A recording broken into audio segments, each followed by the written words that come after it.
it should show up here. And it is saying we are live now, so that's not the right one. Hey, little buddy, want a ride? Yeah, whatever.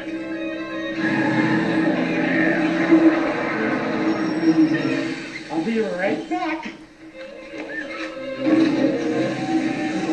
Where can you catch all 150 Pokemon? On your Game Boy, that's where. Pokemon for Game Boy is here. With both packs, you can catch them all. Games and systems. Okay, so that's a little morbid. Anyway, afternoon, guys. We're doing a special stream today because, as you can see, I got some guests. Hello. Let me introduce some friends of mine. This here is Autumn. She's an old college friend of mine. And this is my chum Manny as well. They were in town and they're big Pokemon fans, so decided we're going to play Pokemon. Specifically, we're going to be looking at the first generation of Pokemon, Pokemon Red and Blue specifically. These games were released in 1997? They were released in the States, I believe 96 is when they started to come out. Well, But peak Pokemania started 97 to 99. And yeah, like, just talking about the Pokemon Mania, I often talk with my coworkers about how freaking huge Pokemon was back in the day. You can't underestimate how big it was. I'm looking at these commercials right now, and I had a lot of these toys. Yeah, like, it was just the biggest thing in the world at that time. Like, you could walk into Walmart, Toys R Us, like, any store.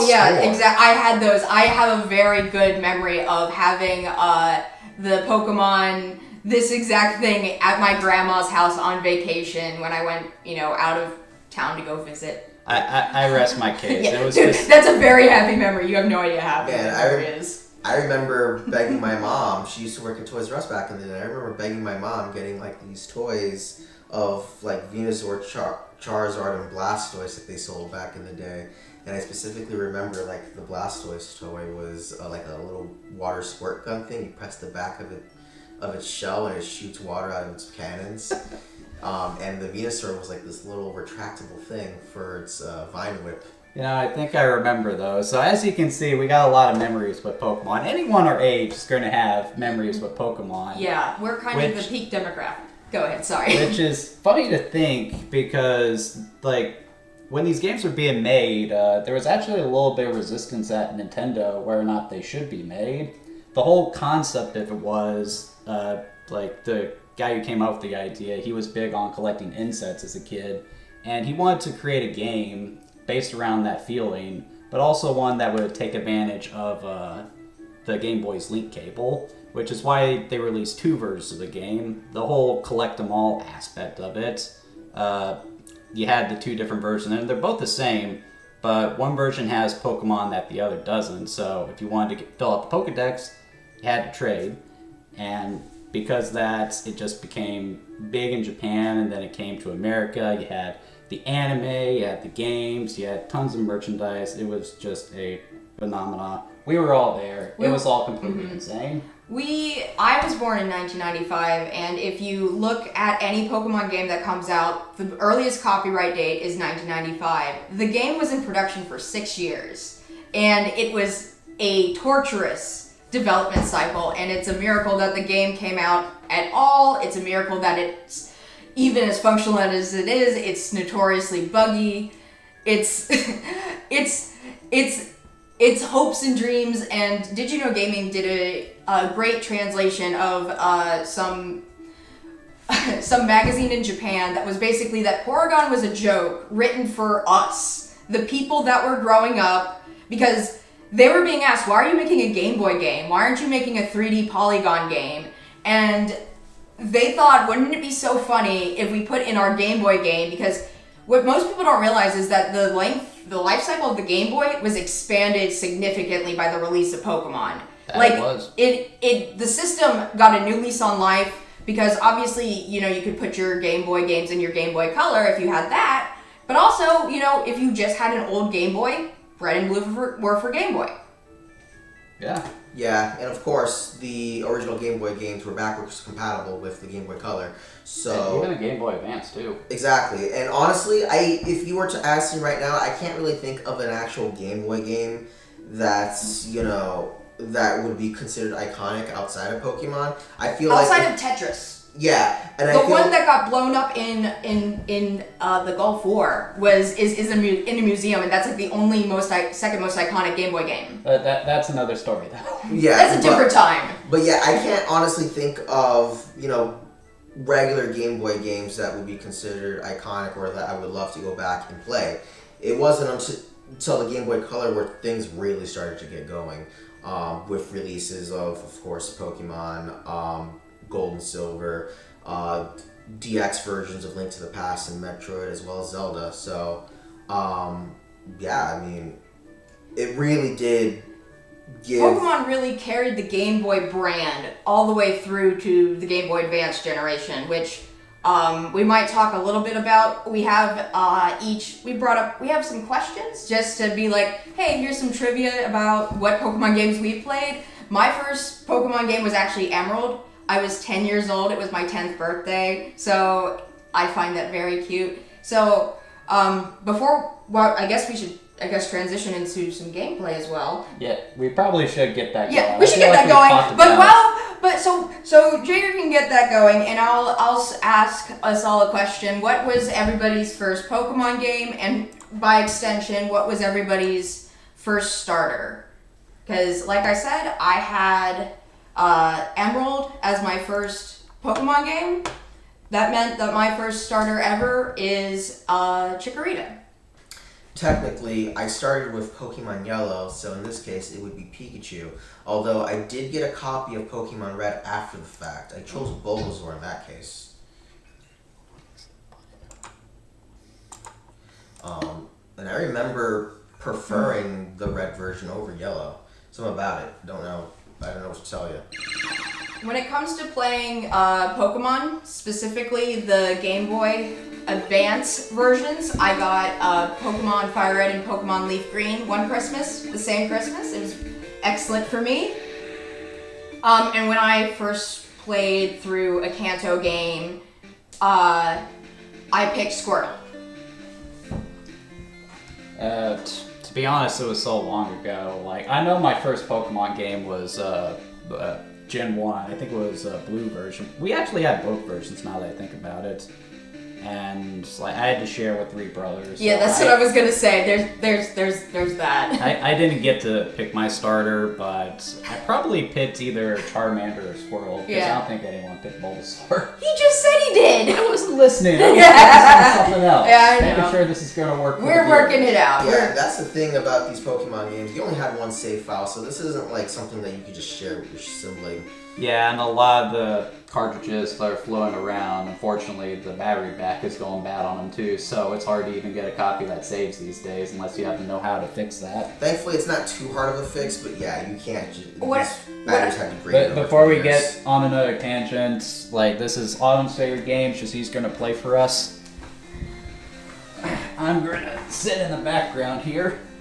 What I was just gonna say is that if you're lucky enough to have a local retro game store, they will replace a battery for you for normally like a nominal fee, like a couple of dollars. That's actually what I did with my copy of Pokemon Crystal recently. I was playing through Crystal on a original cartridge on original Game Boy Color, and that was fun for me.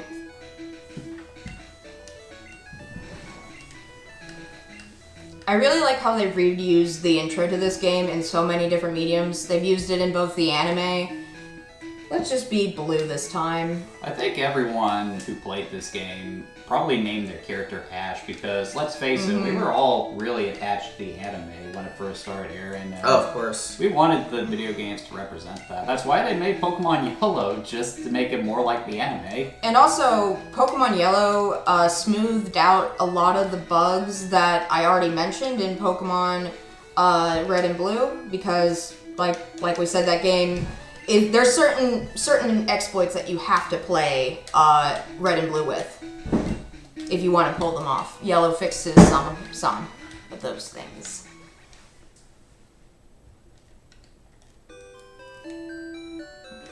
Oh, well, I guess I'll do the one thing that you can. If you check the PC, here's a potion. I think I read that in a guidebook.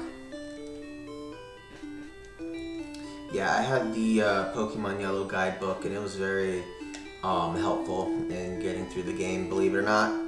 Something else that probably pissed off my brother when I was playing this back in the day was I would pick up the game and then I would start a new game, not understanding what I was doing. That's why you can't share that game with the siblings. That was the problem. If anybody saw my face, just there was a meme going on Reddit of people drawing, what their first Pokemon game was, which is where I got a lot of these nice questions from, like what your starter was, what your first game was, what your first favorite Pokemon was. One of the things that they mentioned is your first shiny, and my first shiny was on a Game Boy Advance game, and it was a Magnemite, and it got lost to a neighbor deleting my Pokemon Emerald save. And this is by the time I was able to use the PAL part to transfer stuff through Pokemon Diamond. And I know Jager mentioned we wanted to talk about the difference between playing on original and versus emulation, and how Nintendo doesn't want to necessarily give us these games on Switch, but they did give them us on 3DS. What I will always say to developers who complain about that, but then don't release their games, what's wrong with you? I have money. I want to give it to you. Yeah, that's the biggest trap that I'm in, because it's a thing that people have talked about in many sectors, is that if there's no competition, there's something called enshittification. We're not going to swear, but that's like an actual new term, and it basically means if there's no competition, the service that's provided gets worse and worse. And basically, Pokemon Company is the only people that are allowed to market and release official Pokemon projects. Fan projects are great, and I've been playing a really cool fan project recently, and Minecraft mods were always fun back in the day. Do we want to talk about this tutorial now? I do want to talk about this because, I feel like Pokemon's influence on the RPG genre, particularly in America, is sort of underrated. Because I've always viewed Pokemon as sort of the perfect gateway RPG, and what's happening here is a perfect exemplification of that. Rather than just making a simple bare bones RPG, like say Final Fantasy Mystic Quest, or less of a hindrance, Mario RPG, Pokemon instead presents a very simple and easy to understand system, and then just expands on that. So with 3 starters, you have a fire, a grass, and a water type, and they basically work like rock, paper, scissors. Water beats fire, fire beats grass, grass beats water. Anyone can understand that. And then as you keep playing the game, you learn about other types like bug, fighting, psychic, flying, all those different types, and they all have different strengths and weaknesses.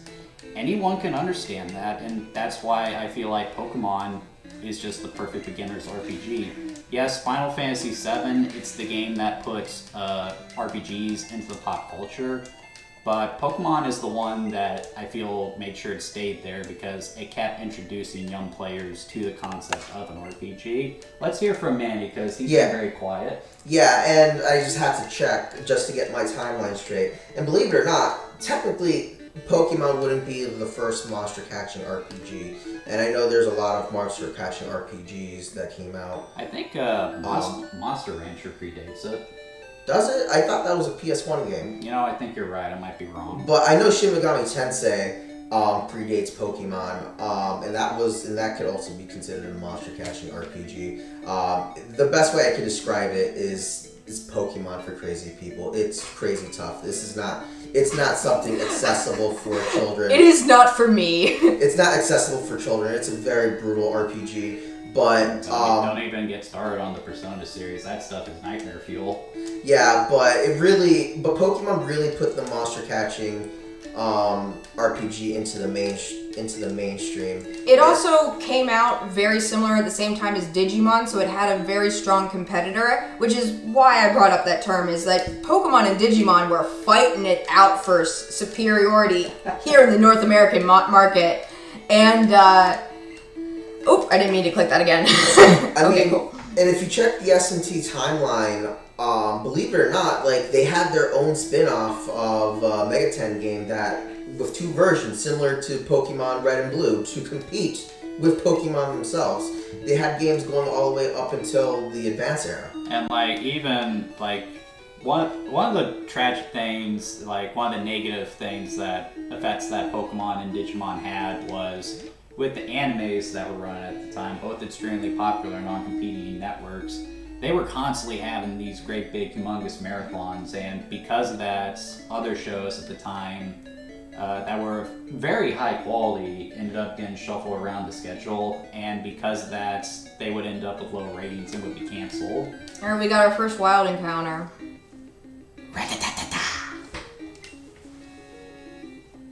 So one of the things that's nice about the tutorial is that if you win, you get a level up. And it shows that, progress happens. And another thing that's really nice is that we're playing with the, is this the Super NES or just the NES border? This is probably the border they had for the Super NES. Yeah, the Super NES had the thing where you could put your Game Boy games in your Super NES. They called it the Super Game Boy. Mm-hmm, Super Game Boy. And I thought it was the coolest thing ever when I saw the GameCube equivalent and somebody playing Emerald. But what's nice is that when you use a battle with this border, you actually get color and you get this indicator on the screen. I know, you can see the screen. But it's yellow. It's saying that this health is at middle. It's a good visual indication, and it's, like Jigger was saying, it's a great introduction to RPGs. But it's also a great introduction to RPGs for people that are just learning to read. I think that's a good time to segue to you, Manny, because I know you got some thoughts. Yeah, and you did miss that Pokemon Stadium did the Game Boy integration. Yes, they did. But whether this is when Pokemon came out, I don't recall being able to read when I was playing this. I sure as hell couldn't read it. I'm the youngest. I was born in 95, and this person's turning 30, so not to just age ourselves, but the reason why we're mentioning it is because Pokemania we were the prime target demographic for it. We were the kids that were being marketed to, and Jager and I actually met at design school. And one of the main reasons why I went to design school was kind of how enamored I was with Pokemon and how well it taught the principles of design. Generally, character design. While we're on the subject of that stuff, in regards to the presentation with the first Pokemon game, you do have to cut some slack since it is on essentially Stone Age hardware. And even some of the Poke Sprites that they have are a little rough, but you still have to admire the ingenuity. There are a lot of creative Pokemon for Gen 1. Oh yeah, and there was a lot of stuff that got canned or got used down the line. One of the things that I really appreciate is that I know Nintendo is all butthurt about the stuff that is been leaked from different times, like the Space World leak. But getting the source code and being able to see the development of Red and Blue has been really fun for me, because you can see how they adapted when they encountered design problems. One of the most known things is that originally there was going to be a baby gym where Giovanni's gym is. There was going to be a baby little youngster Joey looking gym leader, but then Brock got redesigned and made to be the first gym leader. And so you get this mystery intrigue when you go to the first gym and you can't go in. But that was all just a happy accident. Yeah. And of course, something to mention that we are playing the American version. If you've seen the original Japanese version, the sprites were even rougher. If you can even Right. do that. That was something I was going to mention, that the first time I ever played...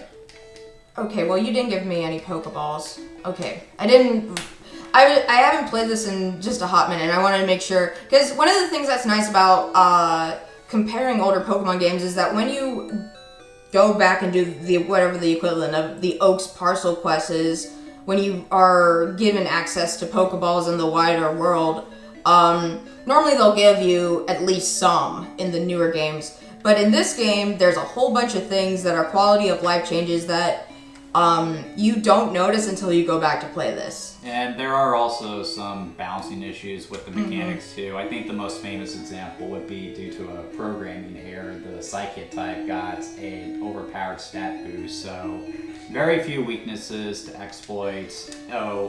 Like if you go up against Psychic types, you're going to have a rough time, and if you get a Psychic type in your scene, that's a pretty strong Pokemon for you to lean on, at least for this first game. Yeah, even Kadabra, which most people would be stuck with if they didn't have any friends, is still Or siblings. Yeah, or not or had to share one Game Boy. would still be considered, good by this game standards.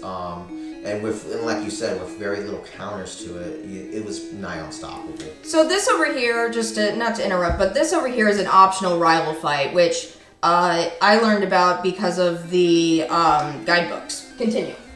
Now, the thing to keep in mind, though, with all these issues, it's kind of hard to recommend playing this game starting out. If you do want to get the Gen 1 experience, I think Fire Red and Leaf Green is the best place to start, because there was a lot of quality of life issues that was implemented into that game that made it easier. It was essentially Pokemon Gen 1 remade with the graphics and innovations of Gen 3. The mechanics of Gen 3. And then there's also like the most recent remake of Gen 1, which is Pokemon Let's Go Pikachu and Eevee for the Nintendo Switch, which is probably the version I'd recommend. Yeah. Just for how available it is. Also, the Let's Go Pikachu and Eevee Switch is my personal Switch that Manny got me for my birthday one year. But the thing about Gen 1 and 2, though, there was a lot of menu hopping. And it got really tedious very quickly. Well, that's just kind of the natures of RPGs at the time too. You have to admit. Exactly. Yeah. Exactly, and that stuff doesn't get even marginally better until 5th generation. They begin to give you some of the quality of life updates. Oh, I should have healed. Oops. Yeah, and when you go back to this, oh man, I forgot how tedious this is. One simple quality of life thing that I'm noticing is you guys notice that you don't have the XP bar here. Mm-hmm. So, that's just a little thing that they introduced in Gen 2. That makes a lot of difference because, it gives you an idea of how far you are to leveling up. Oh yeah, that was very handy. And that's something else that I think works really well with the design of Pokemon. I remember before I got into, actually started playing RPGs, which is actually Autumn's fault because she made me play Pokemon. I told him. I told him in college, this was around the time that 6th generation was the current generation. Yeah, I'm gonna lose this optional rival fight. That's fine. Yeah, you weren't supposed to. I wasn't. Yeah, I didn't grind. But this. Anyway, what I was gonna say was, the main thing that always pushed me off of RPGs was I just hated the concept of having to grind, just going through battles, fighting the same enemies over and over again, just to get the numbers game to go up. But with Pokemon, it started to click a little bit more when I started playing it, because it's sort of like you're a trainer training a boxer to fight. So you're making your Pokemon stronger, and as they get stronger, they learn new moves, and they can even evolve too. I think everyone knows the evolution cycle for the 3 starter Pokemon. So Squirtle turns into Blastoise, Charmander into Charizard eventually, and Bulbasaur into Venusaur. So I'm just going to interrupt just to say, if we were to have tried to go this way earlier, this man right here, I've had my coffee now and I feel great. Sure, you could go through. Are you in a hurry? Time is money, get along then. He would have been passed out, and she was like, oh, Grandpa hasn't had his coffee. And of course, what's so fun for us American people is that in the original Japanese version, he's just passed out drunk or hungover. He just won't move. He hasn't woken up from his night caper of being a party animal. You guys want to know what my favorite bits of Game Boy censorship and really Nintendo in general ever was? What? So there's a Game Boy Metal Gear Solid game, Metal Gear Ghost Babel, and as everyone knows, in Metal Gear, Snake always somehow gets his cigarettes onto the mission with him. But of course, Nintendo doesn't want cigarettes in any of their games. Yeah. So what do they call the cigarettes? Are they candy cigarettes? No, they call them foggers. Oh! Foggers. That's clever. Which I think was so hilarious that in my comic book, that's what I named the brand of cigarettes that one of my characters smokes. That's pretty clever, funny. honestly. That's pretty funny. Yeah, there's certain things that our Nintendo America had to stick up their butt about, like specifically Christian religion, so crosses had to be removed, even though most Christians wouldn't be offended by it. Violence in general Say was that. something else they tried to avoid too, and you can't really blame Nintendo for that too, because like when they entered the American industry with the NES, when they tried to market it to distributors, they were turned off by the fact that it was a video game console. This was after '83, so the video game market was in the toilet due to the crash of '83. So because of that, they had to market the NES as a toy. Yep. And because of that, that's where the perception of video games are strictly for children.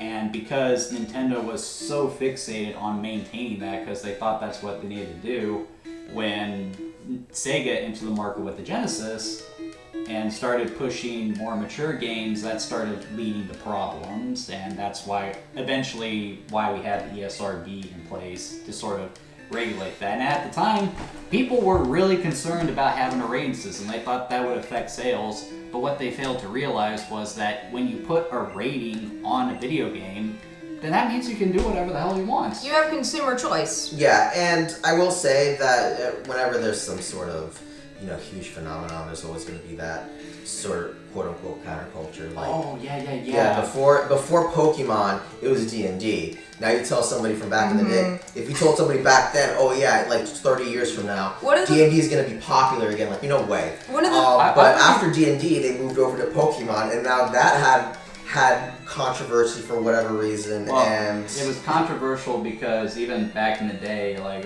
let's be real, by the standards of American television at the time, Pokemon was a violent show. Yeah, I mean, my mom even thought the Powerpuff Girls was a pretty violent show. And I will say, the thing about Pokemon, you can't really think about it too hard because otherwise it kind of breaks. You are making. Let's be real. Right, It is basically just the video game version of cockfighting. Yeah, and PETA really hammered this point home hard. In 5th generation. Yeah, during 5th gen. So much so that Pokemon came down on them. The Nintendo company came down on them and told them to stop. And let's be real, everyone compares Team Plasma and Gen 5 to PETA too. I mean, they are PETA. Even though they're full of crap. Yeah, that's what's so funny is that just like the organization PETA, even if you are a genuinely good person and don't want animals to be abused, PETA has been known to be the most ass backwards of charities. Remember, they kill most animals they save. So yeah, it's. So one of the things that we were talking about with the grind here is that I forgot how much running back and forth you have to do to Pokemon centers in the very early of this game. That's one of the features I really love in the modern Pokemon games. I really appreciate the XP share because, in the original game, up until I think Gen 6 where it became standard, yeah, you had to train your individual Pokemon, whereas you could still just play one Pokemon and still have all the others get a little XP. But there was still benefit to using your other Pokemon because they would get more XP if they were actually in the battle. But here, you had to essentially play your weaker Pokemon and then switch to your stronger Pokemon just so that weaker Pokemon will get a little bit of XP. That's just what we did with Nidoran female. Yeah, and players who are veterans, of course, after beating Brock's gym, you could get a Magikarp very early in the game.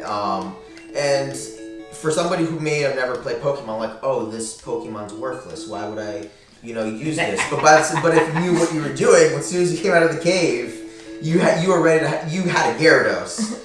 And which was a very strong start to this game. Yeah. That whole bit of this stupid koi fish Pokemon turning into a sea dragon, you realize they even worked that into One Piece recently. I bet. You know? The Magikarp has gotten a lot of really cool character development, like including in the original Pokemon Snap, where they reference the a regular carp becoming a Chinese dragon by jumping a giant waterfall, and that's how you get Magikarp to evolve into Gyarados to take a picture of it. That's just classic Japanese symbolism right Yeah. there. And like we're all fans of Pokemon, anime, and stuff like that. We can think of several anime where they do the whole koi fish into dragon thing, and that's something else. I mean, it's sort of a fun introduction to Japanese culture. That's too. exactly what I was just gonna say. It's a very common Japanese trope. Like, oh, you gotta speak to the giant talking koi fish. Here's another thing. We all grew up on the 4Kids dub of Pokemon, and we were one of the time before we hung out, we played on the Switch, Nintendo 64 thing. We played the Pokemon Puzzle League, and they go so hard. The 4Kids team did so much additional voice work for that game. It's phenomenal. I'll say what you will about 4Kids, but I never thought the Pokemon dub they did was that bad. I always thought that was an appropriate project for them because it is more geared towards kids. And yes, they did do some stupid things like trying to Americanize it. Their censorship was silly. It wasn't offensive. I mean, the one example of like really bad 4Kids censorship, you could really just point to One Piece. That's a very good example of why. Even in regards to the One Piece version, the 4Kids dub of One Piece, like that's actually how I was introduced to One Piece, and I remember watching that and thinking it was weird that Marines had paintball guns. I thought it was weird that the candy, it was the lollipop, and some of the all cigarettes. That, but the thing was, it still told the story, and even when they tried to change it, like with Arlong locking up Nami's mother figure instead of killing her, like even as a kid, I knew what they were doing. Arlong freaking killed Nami's mother. So the story still gets through, and that's just a testament to how good One Piece is. Even a crappy dub can't ruin it. Honestly, that was kind of the 4Kids dub is kind of what turned me off from One Piece, but then get to the fact that it's now like 1,000 chapters, I'm like, I'm not doing this. One Piece is a whole nother spiel for another story. It is a different time. You guys are not One Piece fan. I'm probably gonna have my friend Zoe on the stream to talk about a One Piece game at some point. Yeah. But the point was, like, Pokemon was just a good introduction to a lot of Japanese culture. I will say that's what I mean about the censorship being silly. The jelly donut is like the most classic example of it, and that to me, because when I was watching 4Kids, the lineup included Sonic X, and Sonic X had a lot of the similar silly censorship of, and by censorship, I literally mean changing the signs from like, calligraphy of Japanese kanji and such to English whatever the hell. Yeah, oftentimes they didn't even put anything on the signs. I remember there was they left one them blank. clip where you have Chris holding up a sign and there's just nothing on it, and you just wonder what the heck you're doing. They had to censor a lot of stuff in the Sonic X. Surprisingly, and I'm glad that they did to some degree, because I do not like the idea of Sonic swearing like a bastard in front of a child. But that is, again, another spiel. A different time. We are getting such off topic. We're supposed to be talking about freaking Pokemon. let's go ahead and go with another question. So, did you see the anime first, or did you play a game first? God, I honestly can't remember if I played the game first or watched the anime. This came out when I was just starting to be. Yeah, you guys were both very, very young at this early time. It was probably the anime that I saw first. I know I saw the anime first, and I didn't have a Game Boy or a Game Boy Color. I got a Game Boy Advance for my 10th birthday, like I previously mentioned, and I later went and played Red and Blue on a computer. And what's so fun is that, like, when you go back and you play these games, you can see how the design of both the Pokemon, both like the world itself, like in early Simpsons, there used to be some weird wonky people, now there's rules for how Simpson characters are designed. Just like how when they went and did Fire Red and Leaf Green, they standardized how many fingers Pokemon had because they were such a, flying by the seat of their pants for so long that, like, they just ended up doing what most animators and character designers do, and they, like, shortened the fingers down from, like, 4 to 3.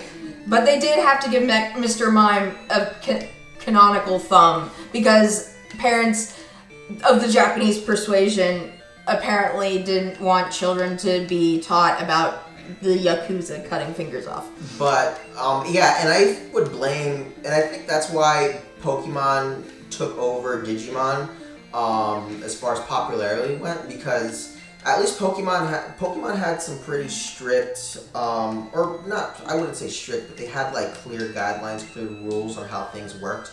Whereas with Digimon, they kind of played a little fast and loose with it. I'm sure they made some more, over the years they made it more consistent, but I wouldn't know. I've kind of stopped watching Digimon. I actually have a more concise understanding of what you're talking about because it was for my marketing class. The reason Digimon fell off the way it did was because it just sort of fell into a bit of brand inconsistency. Mm-hmm. For the first 2 seasons of Digimon, it was pretty consistent. You had Ty and his gang, and they were in the 2nd season, but they were sort of acting as mentors to a new group of people. But after that, you had Digitamers, which felt like its own thing. It was almost a completely different show. Yeah, and didn't that bring the Digimon into the real world? Is that the one I'm thinking of? Yeah, that's Digitamers. And it's the red Digi. It's the red Agumon.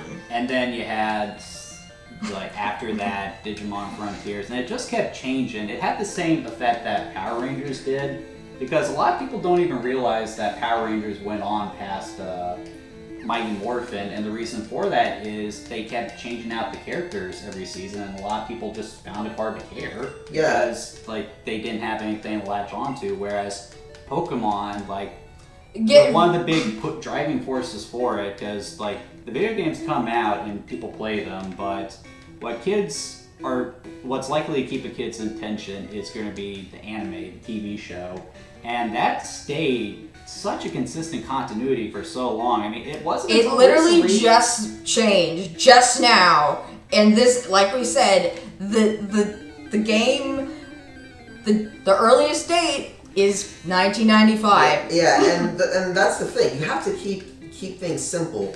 And with Digimon, when you start bringing Digimon into the real world, I'm like, I thought these are digital monsters. It's it's in the name. So, why does it exist in the real world? They're kind of ignoring their own rules, so to speak. At least Pokemon kept it consistent. And again, it's a different continuity, so you don't have the same characters to be like, oh, I know Ty. So people who watch the original series, they're gonna wonder where the other characters are. And then new people are gonna wonder, oh, well, there were 2 seasons before this, so why would I start at this 3rd thing? And yeah, Pokemon was just consistent, and that's also why I feel like Yu-Gi-Oh! Didn't stay as popular as Pokemon did, because same thing. After the first series, people just sort of kept off and on. There was no consistency with the original Yu-Gi-Oh! And if you wanted and the thing about Yu-Gi-Oh! Is that they did keep changing the rules in Yu-Gi-Oh! Yeah. So. What I recently-ish, not within, maybe last year, I watched season 0, and it's great. I loved it. It was so great. I loved how evil Yami is. Yeah, and once again, we're getting off topic there. But yeah, so Yu-Gi-Oh! Is important when you're discussing Pokemon, because that's really where the Pokemon craze ended. And, that's sort of why I fell off of Pokemon, because, when they got to Johto, with the first 2 seasons of Pokemon, it was typically consistent with its pacing. It was usually maybe 1 or 2 episodes before they got to a gym leader. But then Johto came out, and there was just so much empty space between the gym leaders. that it just kind of felt like nothing was happening. It wasn't growing up with its audience. Yeah, after the third movie, I would say it started falling off. Which is why when Yu-Gi-Oh came out, which was darker, sharper, more sinister looking. Yeah, and they were just got people's attention. So Yeah. the people who grew up on Pokemon. And it kind of took away from like the Pokemon TCG because at least like, oh, here's a card game. This anime is based off of a card game. Okay, there is an important question, and I want you guys to answer this question honestly. Okay. Do you guys know the official rules of the Pokemon trading card game? I No. do. Not when I first asked for those cards though. I don't think when the cards came out, I don't think any kid knew how to play Pokemon. What I honestly always TCG asked itself. was like, nobody got the cards to play them. It was like currency on the playground. Exactly. Out loud. No one knew how to play the Pokemon game, but with Yu-Gi-Oh, if you watched the anime, you had some sort of idea. Except when the anime lied to you.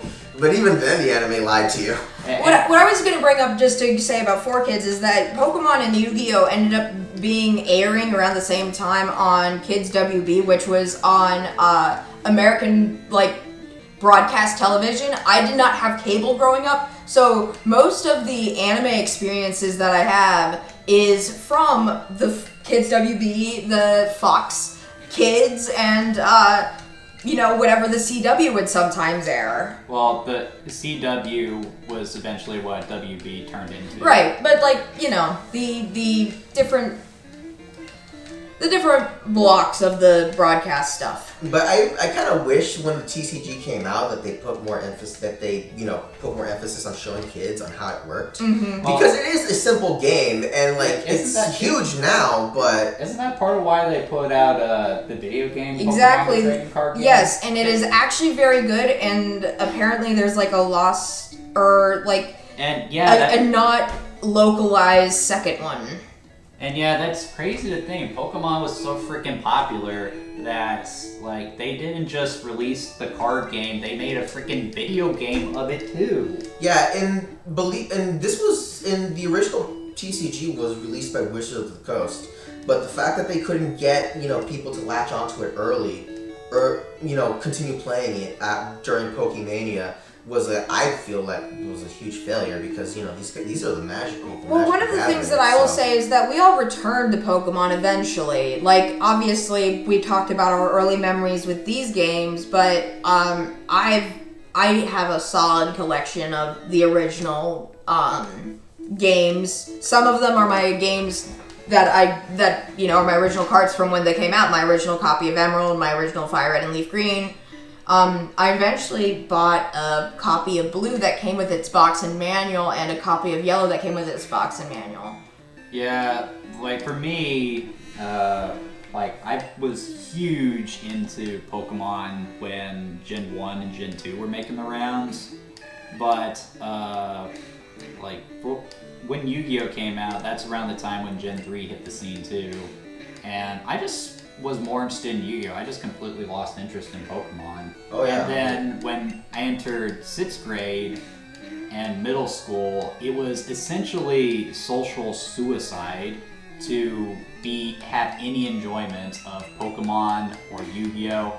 If you flashed any of that stuff, you would get your ass kicked immediately. Honestly, I think the resurgence started coming after Gen 5. I got back into it in Gen 5. It was still not necessarily socially acceptable to play Pokemon during that time, but that's when I really got back into it and realized the amount of nuance that I never knew that Pokemon had in the competitive scene. Gen 5 was just big, but then Gen 6 came out, which I think was an anniversary year for the series. Mm-hmm. They went really hard, and that's when we were hanging out in college, and I was playing Pokemon, as my comfort video game because I really like Pokemon. I will admit though, X and Y was a bit of a blur for me. I just wanted to bring attention while this little man is on screen. Look how funny Sandshrew looks in this sprite. He's so cute. He looks all wrinkly. He doesn't look like he has plates. He looks like he has a wrinkle. But yeah, X and Y was kind of a blur for me, but that's when I feel like when competitive Pokemon really became a thing. Because even my university had held some Pokemon tournaments. Like officially sanctioned stuff for like being qualified? I don't think they were officially sanctioned, but it was like a university event. Well, we had a bunch of we went to a school in South Carolina, and we had a whole like section of our student union building that people just were like the Magic the Gathering people and the Pokemon people. Also the Smash Bros people. Yeah, and unfortunately the Smash Bros people took over everything. They We did. don't talk about Smash we Bros. don't people. talk about them. But My university had that too. I don't talk about that. But yeah, that was my experience with Pokemon. After I started hanging out with Autumn, she got me to get Gen 6 a try. And I enjoyed it, but I accidentally deleted everything I had done somehow. But I eventually gave the first generation a try. Then I played the second generation, then I played the third generation. I basically spent a whole year playing all the Pokemon games again. And with every game I played, they just got better and better and better. By the time I got to Gen 6, that's when Gen 7 came out. Yep. That was the first time in a year. I was excited for a Pokemon game. And you want to know why, and something to know, you want to know why these Pokemon games got better after after 4th gen? The advent of internet connection. Yeah. Well, even just from a design standpoint, they were getting better and better. Like They were getting a designs, but I guess what you're saying, both saying is correct. What you're saying is the design got better with each game, and then by the time the technology caught up, because we were talking about how the Game Boy Advance had basically a bundle with Fire Red and Leaf Green, the wireless adapter, and the Pokemon team developing the wireless adapter for the Game Boy Advance basically led directly to the development of the technology for the DS. Hold that thought for 1 second. We need to ask a very important question, and this is one that was big back when this first came out. Is the way Brock is drawn in the anime racist? No. I thought it was so stupid when I heard that. It was so stupid that he literally got to come back when I was watching the anime for a second time, because I also fell off after the Indigo League, which is what they call the first season of Pokemon. And let's be real, Brock is Ash's best bro because he stuck by him. Oh Yeah. yeah, for sure. Else. But something to know, just to get back to what I was going to refer to. Yes. After 5th gen, with 5th gen, it introduced like an internet connection. For 5th gen, like internet connection, so you could like play with other people all over the internet. But then when Pokemon hit the 3DS era, you got the Xbox. The Pass system, and the Pass system was great because it encouraged you to go out and just bring your 3DS in your book bag or your purse or exactly whatever. your DS with you, and you got rewards for like play coins and stuff like that. I am to this day still using play coins for my SMT4 playthrough from what I collected back in the day. But that allows you it really encouraged people to bring their DS with them and connect with other players. Yeah, that's how I was playing Monster Hunter in my university. This is something else I want to point out here. Like, their choice of starter actually is pretty important because depending on who you pick, you're going to have either a really easy time or a very hard time, depending on who you pick. Because Autumn here picked Squirtle, and rock types are weak against water types. So she was just able to curb stomp Brock. Yeah, if you started. And I did this just so that we could get through this first gym leader in under an hour. Yeah, and if you chose Pikachu or Charmander, and I got this from the strategy guide I had, it was your only option was go get a Mankey, teach it low kick. You're not your only option. I picked the other option, which is a Metapod that you get to a Butterfree to learn Confusion. Oh yeah, that'll take him out too. And that's another thing that's really brilliant about the structure and design of Pokemon. The fact that your main goal is to take out the gym leaders. There's other stuff you do throughout the course of the game that's story related, of course. But by having individual gym leaders and having them each specialize in a specific type of Pokemon, that encourages you to go out and explore, look for other Pokemon and experiment with the different types. Because you can only have 6 Pokemon on your team, so it's basically you trying to figure out what you need on your team in order to cover as much of your weaknesses as possible. And again, it's playing in to just how approachable this system is. One of the things I wanted to mention before I forgot is that the Pokemon first generation was kind of designed. You kind of like, why is this kid allowed to go on a big world-spanning adventure? He's basically going the length of how far he can ride on his bike in any direction. In Generation 2, it's the how far can a kid in Japan go if they have access to a train. And, you know, American culture, we don't necessarily let our kids ride trains by themselves to go have little adventures. But the scale works if you think about it from a design perspective. You know, I never did think about that. It's less of like a big regional tournament and just more like a local boxing scene. It is, and not only that, you get to see like the little habitats and different design of towns. I really like Johto games, both the Game Boy Color games and the DS. The DS game is my favorite game of all time. My mom has bought me many Poke Walkers. She's bought me like maybe 2 replacements. Hey, it's one of the best pedometers made. It is. It was literally one of the best pedometers made, and one of the things that really, if you put Pokemon in anything, especially when we were growing up, you were guaranteed to make at least. Well, what I was going to mention is that by the time that, you know, 4th generation and the pedometer was happening, that was like doing some callbacks to, you know, the Pocket Pikachu, and also that was like laying the groundwork for eventually Pokemon Go, one of the biggest things in the whole world. And like, I was going to mention this because in my brain as a child, when I played a Pokemon game, if I rode in the backseat of a car, like to a trip to the mountains or a trip to the beach, if I caught a Pokemon that was like water themed or mountain themed, like rocks or you know, a seashell, I'd be so freaking psyched. I'd be like, oh yeah, I'm gonna draw this Pokemon in my sketchbook, and I'm just gonna nerd out and be like a complete little Pokemon kid. Yeah, you can tell Autumn really loves these games, which is why I wanted to have her on the stream for this. Yeah, and she still plays Pokemon Go to this day. I guess it invokes that sort of nostalgia. It does. Even more so because now, you know, depending on where you are, you find different type of Pokemon. It's not just that, it also integrates into the current games that, you know, is nice. Here's an interesting question. If you guys were to design Pokemon, what would you make? If I were to make a Pokemon, I would make a set of 3, and there would basically be fighting types themed after the 3 styles of Boxen, Swarmer, Outfighter, and Slugger. That's actually pretty smart. What would you make, Manny? I'm thinking about it. I guess I'll say something.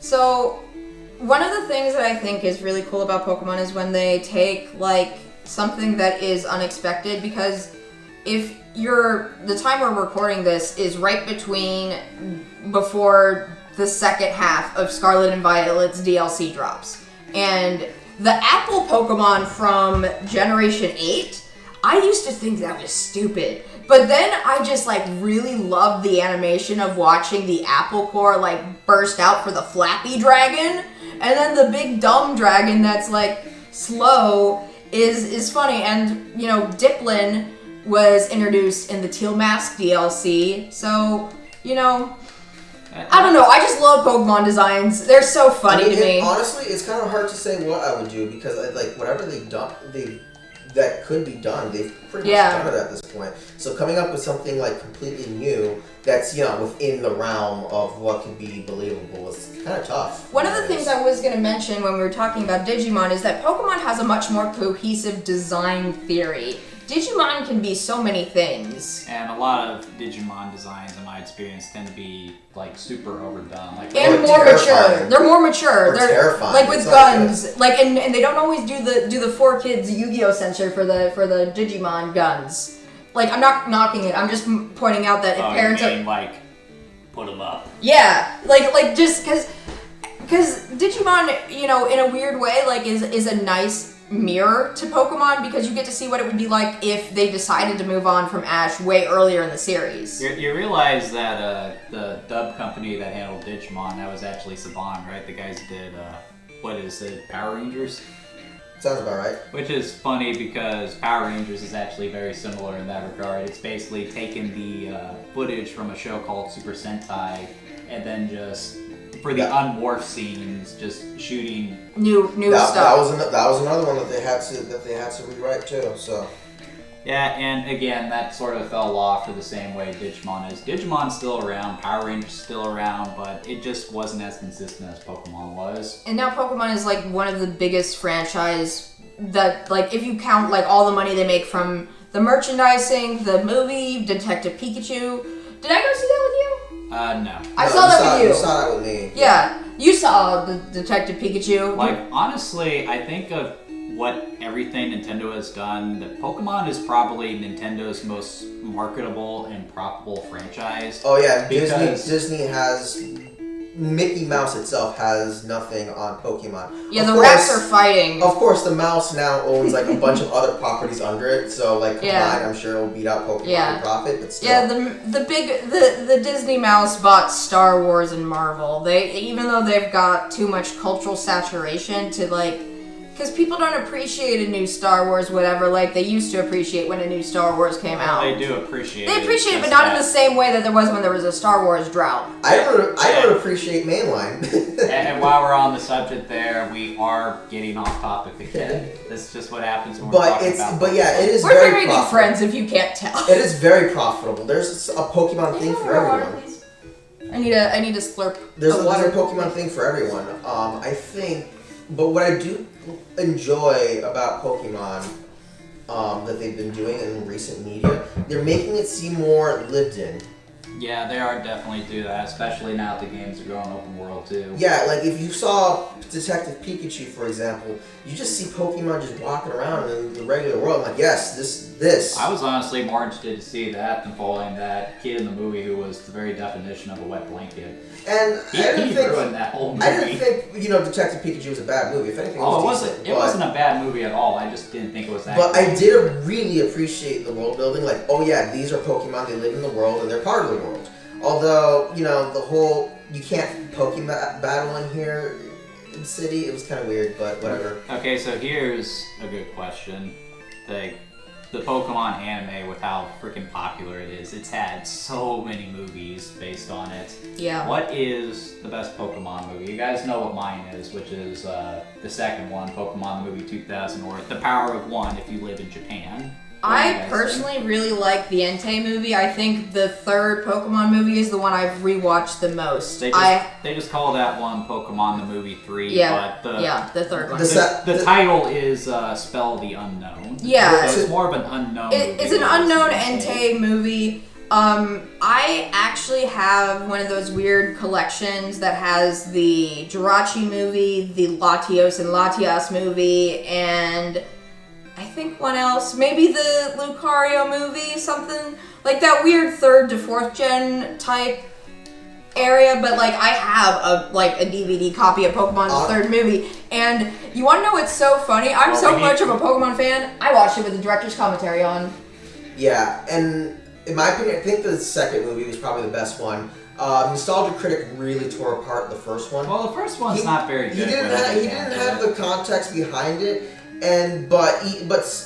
the first movie kind of like flipped the whole concept of Pokemon on its head in a bad way. It was just the stupid message. Like the whole thing was fighting is bad. Yeah, and But that's what I'm it's saying. If you hypocritical think about to it, do that because the whole let's be real. Pokemon is founded on fighting. yeah, and that's what I mean. If you think about it too hard, It falls apart. It falls apart, and that's what the movie did. And that's one thing that I really want to make clear to especially parents. There is a difference between fighting and violence. Two dudes in a boxing match, testing their skills, testing their strength, with respect for each other, that is fighting. Two dudes fighting on the side of the street because one of them was having a really bad day and this poor guy just happened to bump into him and then he lost his crap too and they just start beating the crap out of each other. That is violence. There is a difference between fighting and violence. Pokemon is fighting, it is not violence. I also do like the idea that there are Pokemon in the world that are openly hostile. Oh yeah. Because like any wild animal, like you don't just go over to the Let's and walk up to a briefly lion touch and on pet it. Legends Arceus before we wrap up for the day. because the Legends Arceus is a nice, the Legends game, hopefully Legends plural because I want another one. If you play that, the Pokemon are hostile to you if they're going to be hostile. Like, they also run away from you if they're scared of you. It's a very more real, lived-in feeling. And I gotta say, when Pokemon Legends Arceus came out, I thought that should have been the only Pokemon game released that year. They should have gave it more time to breathe, but that's just me. I thought it was repetitive as hell. I thought they should have scrapped that and just focused on Gen 8 or Gen 9 because the biggest problem people had with that was all the technical issues.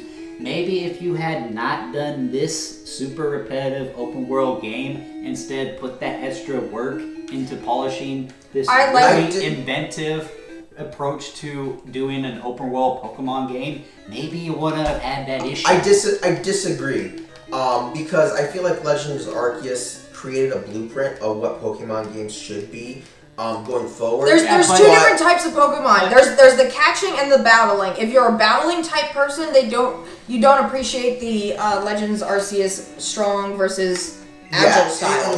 It created the groundwork for like an open world Pokemon game. Yeah. Of course, they had like a timeline that they were trying to meet, and the potential for Gen 8 is there. You mean Gen 10, the one that's coming out next year? The one we're on now. 9. Okay. There was some real potential there. I saw the potential, but it just needed more time. Mm-hmm. There's just no way around it. It needed that time. What I will say about the state of Pokemon right now is that the Pokemon Company needs to give each release more breathing room, whether it's a spin-off release, because there was a director's cut of Pokemon Mystery Dungeon Red Rescue Team for the Switch, and apparently it didn't perform very well. But the Red Rescue Team was one of my favorite Game Boy Advance games, and that was the other game besides Pokemon Crystal that I was replaying on original hardware this year. Alright, so we're at an hour now, so why don't you go ahead and exit out the emulator there, Autumn.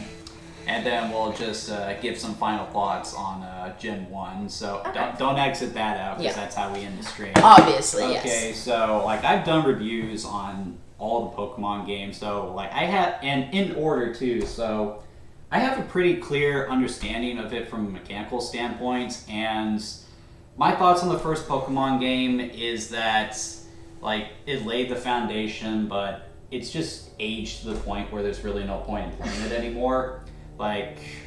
I would personally recommend either, as you guys said, Fire Red or Leaf Green, or again, Let's Go Eevee, or really just any recent Pokemon game, because let's face it, they don't really connect in terms of story. So no, Pokemon's designed that you could just pick it up and go, which is good for the Final Fantasy or an SMT. But honestly, believe it or not, I think the spin-off games are excellent. There's so many different Pokemon spin-off games. There's many spin-off series. Pokemon Ranger is one that's been dormant for a while. Yeah, but we're not talking about We're not talking about that. We've been just talking about We're talking about the first vanilla Pokemon game. The first vanilla Pokemon. Do you guys think it's still worth playing today?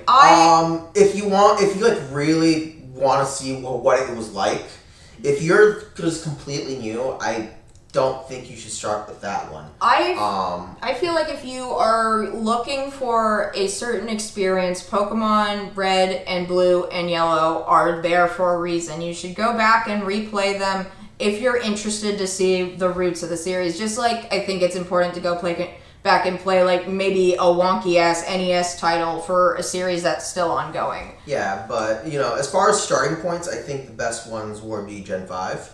Or the remakes of, Red and Green. If I were to recommend one just right out of the box, I would probably recommend Gen 6 personally, because that was my favorite up until Sword and Shield came out. And you could just jump into any of them, but I recommend Gen 5. That's my favorite. But they also made it so that it's kind of so it could be a first time experience. Yeah, they did some work on the back end to make sure that it was a very similar to Red and Blue. Yeah, so they're not hitting you with all these Pokemon. They keep it to its own decks. They try to give you a feel for for the first of like playing it for the first time. They try to teach you this type. They do very similar things like that the first games does. Yeah, they try to fix the things that the first game otherwise never really properly teaches you.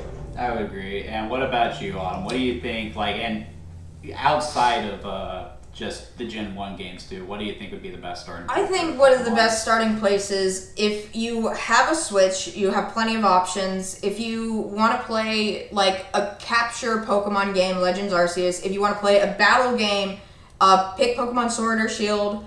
I guess also, pick up pick up Scarlet and Violet. Scarlet and Violet are the current Pokemon, and the second part of the DLC is going to be releasing here in a couple of days. So, I tried the Union Circle on that, so if you want to actually play the most easily accessible without having to go to a game store and try to find either a reproduction cartridge or an actual physical thing, you can play the most current Pokemon, and it's a very Pokemon-feeling Pokemon to me. That sounds about right. Well, anyway, guys, thanks for joining me today. Yes, thank you so much for having us. Was it fun? It was great. Sure. I had a lot of fun. It was a lot of fun, and I hope that reflects in the views we get too. I hope it reflects in how excited I was to talk about Pokemon. So anyway, Mandy and Autumn will be able to join me for every video. This isn't going to be the last time I have them on, though. We will be covering other Pokemon games in the future. But if you want to see more of me just talking about games, I do these videos every week, usually around 8 o'clock. I'm actually doing another one tonight at 8 o'clock. I'm playing Diddy Kong Racing.